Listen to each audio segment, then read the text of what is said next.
Hello, কেমন আছো সবাই? আশা করি তোমরা সবাই খুব ভালো আছো আর আমিও খুব ভালো আছি।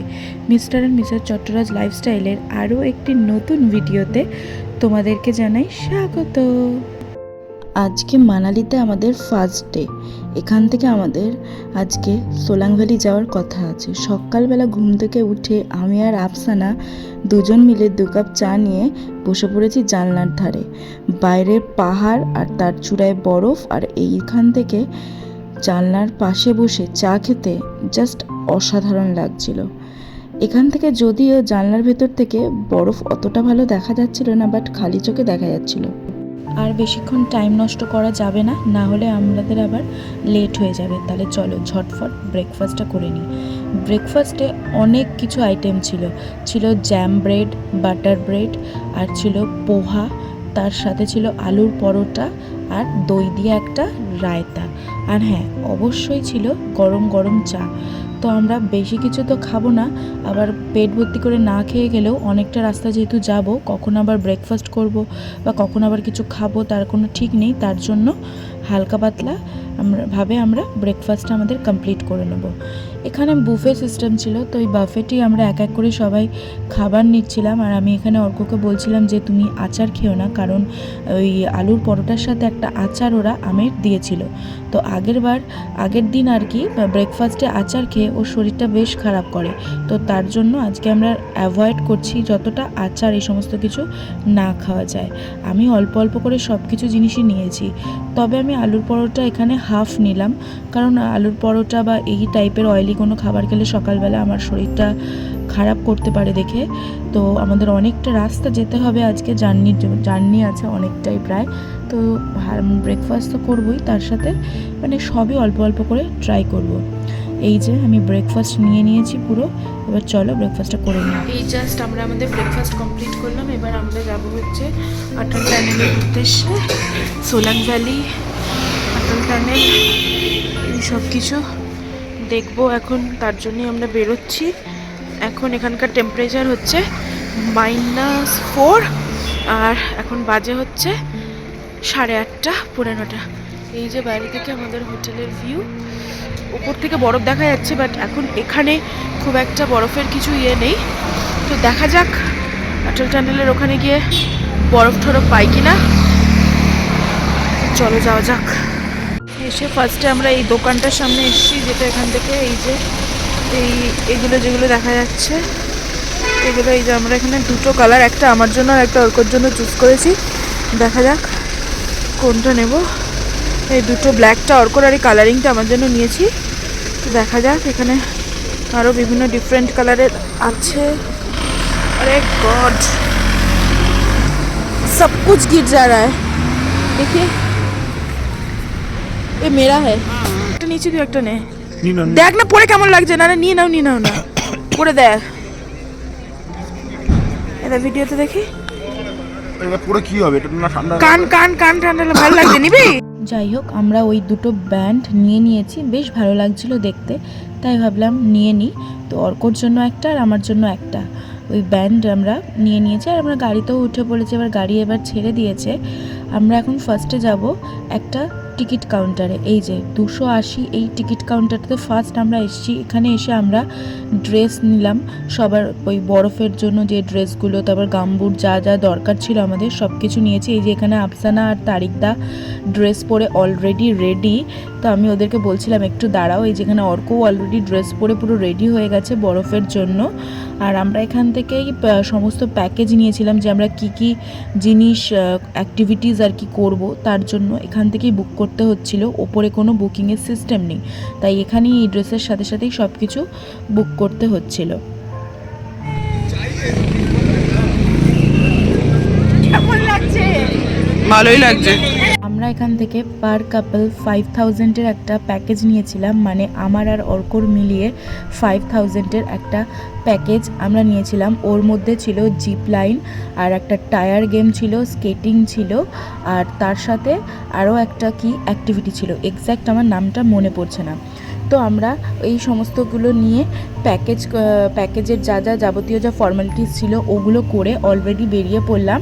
আমরা এখন যাব ফার্স্টে সোলাং ভ্যালি। সোলাং ভ্যালিতে বরফ যেহেতু ছিল না একদমই, তো তো তার জন্য আমাদেরকে কক্সারে নিয়ে যাবে বলে ড্রাইভার দাদা ঠিক করেছিল। ওর এটার জন্য কিন্তু আমাদের এক্সট্রা চার্জেস লেগেছিল, যেহেতু এবছর বরফ খুব কম পড়েছে। মানে আমরা যেই সময়টা এসেছি সেই সময়টা একদমই বরফ ছিল না বলাই চলে। অন্যান্য সময় কিন্তু সিমলাতে পুরো মানে মানালিতে পুরো বরফে ঢাকা থাকে, আর বাট এই সময় একটু বরফটা যেহেতু স্নোফল হয়নি এখনও অবধি, ডিসেম্বরের লাস্ট হয়েছিল বাট জানুয়ারিতে কোনো স্নোফল সেভাবে হয়নি, তার জন্য কিন্তু আমাদের এক্সট্রা নিজেদেরকে পে করে কক্সারের ওখানে যাওয়ার জন্য আমরা বলেছিলাম যাতে আমরা একটু বরফ পাই, আর যার জন্য মেনলি আমাদের আশা।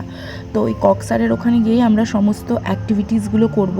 আর এখানে শুধু আমরা যে টিকিট কাউন্টারটা দেখালাম আমি 280, এরকম বহু রাস্তার মধ্যে প্রচুর টিকিট কাউন্টার রয়েছে, যেখানে তোমরা দেখতে পাচ্ছ ড্রেস ঝোলানো, এরকম রাস্তাতে প্রচুর রয়েছে। এমন না তোমাদেরকে ট্যুর অ্যান্ড ট্রাভেলসের সাথেই আসতে হবে বা ওখানে এসে কন্ট্যাক্ট করতে হবে, ওরকম কোনো ব্যাপার নেই।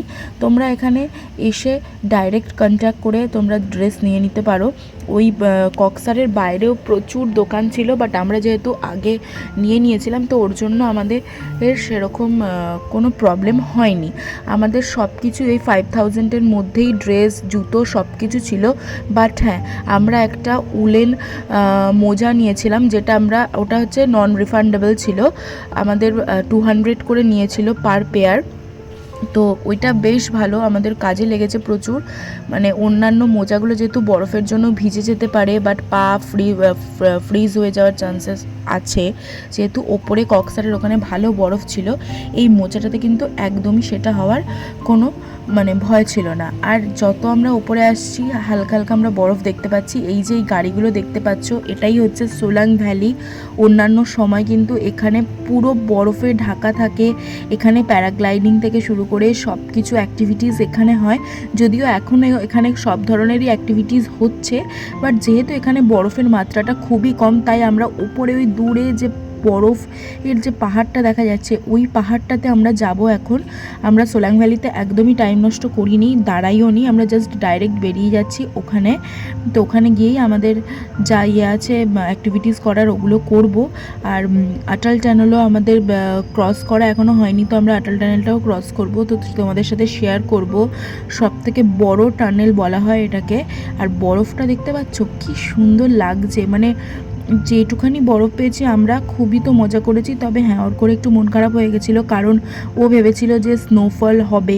আমরা সেরমভাবেই ওয়েদার রিপোর্ট দেখেই কিন্তু আমরা টিকিটটা করেছিলাম, বাট স্নোফল হয়নি, আমাদের ব্যাড লাক। আমরা আগের বছর যখন সিকিম গেছিলাম তখনও আমরা ভেবেছিলাম যে স্নোফল হবে, সেইভাবেই আমরা জানুয়ারিতে টিকিটটা করি, কিন্তু বাই মিস্টেকলি বা কি আমাদের কি লাকে নেই জানি না, কি স্নোফল হয় না।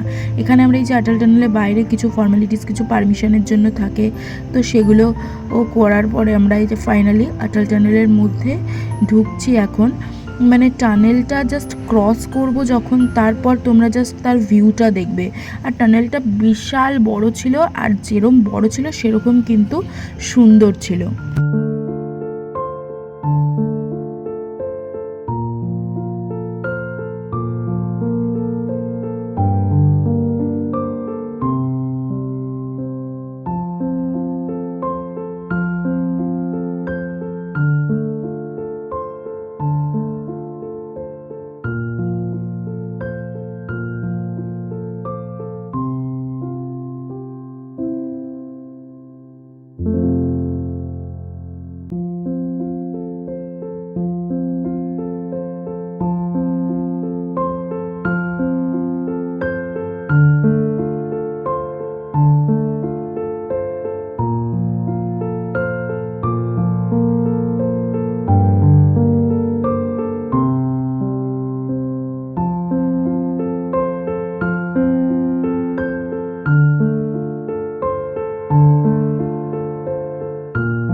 ব্যাস টানেলটা আমরা ক্রস করে নিলাম। আর জাস্ট টানেলটা ক্রস করার পর বাইরেটা দেখো, মানে দুর্ধর্ষ লাগছিল খালি চোখে যে দেখে। ক্যামেরাতে আমি জানি না তোমাদের কাছে আমি কতটা দেখাতে পাচ্ছি তোমাদেরকে, বাট খালি চোখে এর এক অসাধারণ সৌন্দর্য, প্রকৃতির সৌন্দর্য যেটাকে বলে। তোমাদের সাথে গল্প করতে করতে আর সমস্ত দৃশ্য দেখাতে দেখাতে আমরা প্রায় কক্সবাজার চলেই এসেছি। আর 2-3 মিনিট লাগবে আমাদের পুরো ফাইনালি কক্সবাজারে পৌঁছাতে। আমরা যেহেতু এরপরে চলে যাব সব অ্যাক্টিভিটির জন্য, তার জন্য আমরা এখানে এই একটা রেস্টুরেন্টে একটু নেমে ওয়েট করছিলাম এখানে খাওয়া দাওয়ার কিছু করার জন্য। তো বেসিক্যালি ওখানে ম্যাগি এইসব কিছুই পাওয়া যায়। তো আমরা হালকা পাতলা কিছু খেয়ে এই যে হেঁটে হেঁটে আমরা যাচ্ছি সামনের দিকে, তো যেখানে আমরা সমস্ত অ্যাক্টিভিটিগুলো আর কি করব।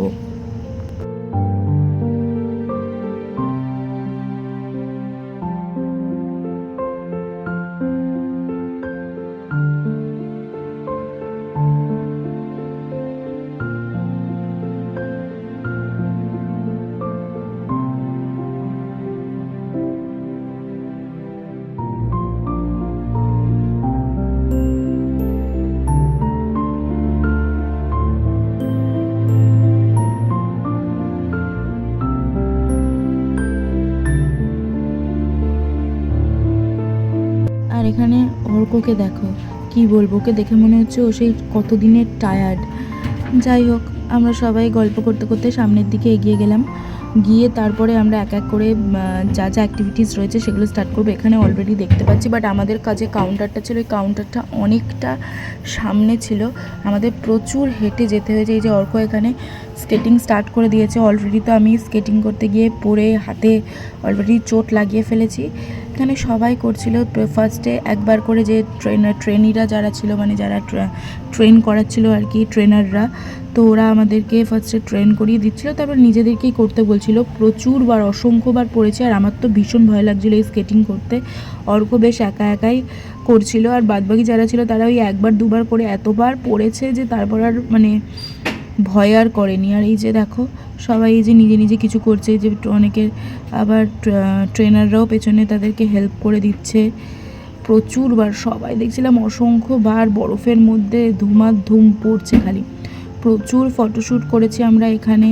আর বরফে মানে কি বলবো, এত ভালো লাগছিল। তবে বেশিক্ষণ আমরা ওখানে মানে স্টে করতে পারছিলাম না, কারণ পুরো মনে হচ্ছিল নাক হাত পুরো ফ্রিজ হয়ে যাবে, এতটাই ঠান্ডা ছিল ওখানে। প্রায় -10 ডিগ্রি মতো ছিল। এই যে অর্ককে এখানে দেখো, মানে সে পড়ে গেছে, পড়ে গিয়ে ইয়ে করছে। আর আমাকে দেখো, আমি তো মানে পুরো যতক্ষণ স্কেটিং করেছি চিৎকার করে আমার যে ট্রেনার ছিল তার মাথা খেয়ে নিয়েছি। সে আমাকে একবার ঘুরিয়ে মানে জাস্ট রাউন্ড করিয়ে সে বলছে আর আপনাকে করতে হবে না, এবার আপনি নেমে যান। ব্যাস এরকম। আমার তো ভীষণ ভয় লাগছিল এই স্কেটিংয়ের এই জায়গাটাতে, প্রচুর ভয় লেগেছে।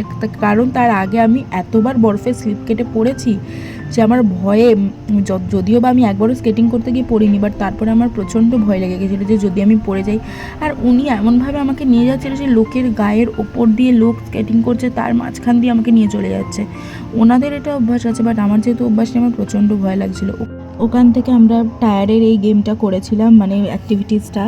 তো এটা প্রচণ্ড মজা লেগেছে। যাই হোক, এটা করে আমরা তারপরে ফাইনালি বেরিয়ে গেছিলাম, কারণ আমাদের ওদিকে লেট হয়ে যাচ্ছিল জিপ লাইনের জন্য। ওটা আবার ক্লোজ হয়ে যাওয়ার কথা ছিল, 4টের সময় ওটা ক্লোজ হয়ে যাবে। তো আমরা এখানে বসে ওয়েট করছিলাম সবার জন্য। জলটাও দেখো পুরো ফ্রিজ হয়ে গেছে বরফের জন্য, পুরো নীল। আর এই তো তারপর আমরা বেরিয়ে গেছিলাম ওখান থেকে। জিপ লাইন করার জন্য আমাদের একটু নিচে আসতে হবে, তো তার জন্য তো জিপ লাইনের ভিডিওটা আমি নেক্সট ভিডিওতে আপলোড করব। তো তোমরা একটু সাথে থেকো আর পাশে থেকো। আমি জানি আমার ভিডিওগুলো দিতে একটু লেট হচ্ছে, তো সমস্ত ক্লিপ অ্যারেঞ্জ করে তারপর ভয়েস ওভার দিতে আমার একটু টাইম লেগে যাচ্ছে। তো অবশ্যইভাবে তোমরা আমার পাশে থেকো আর সাথে থেকো। আর আমার ভিডিওগুলো যদি ভালো লেগে থাকে তাহলে অবশ্যই লাইক, কমেন্ট, শেয়ার আর সাবস্ক্রাইব করে দিও আমার চ্যানেলটাকে। দেখা হচ্ছে পরের একটি ভিডিওতে।